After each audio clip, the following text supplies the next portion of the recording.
All right, Ridgeline Pilot and Passport fans, I got a little hack to share with you.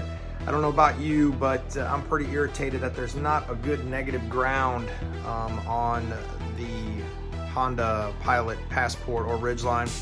You end up having to take off this cowl, which pops off, and you usually end up losing one of the ends down in the engine compartment, and then there's two Phillip heads, removable plastic bolts here, and then the air filter comes off to get to your negative ground.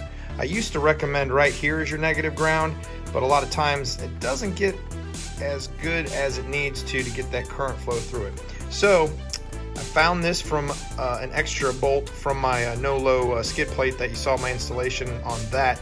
This is a 40mm partial thread M6 1mm thread, and I noticed that there's a little thread here on the fender. So just take that little baby, pop it in.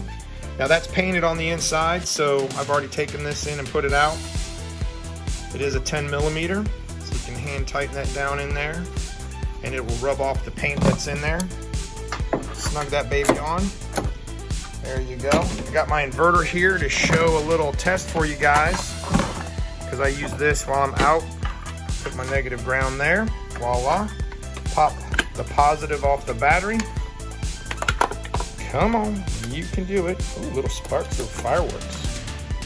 Pop that down on there. Click and hold. Voila, we have power. Check that out.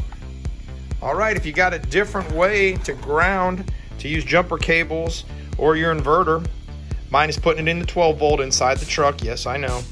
Let me know. Hit me up in the comments. I hope this helps somebody out in there. Kids, no good. Yeah.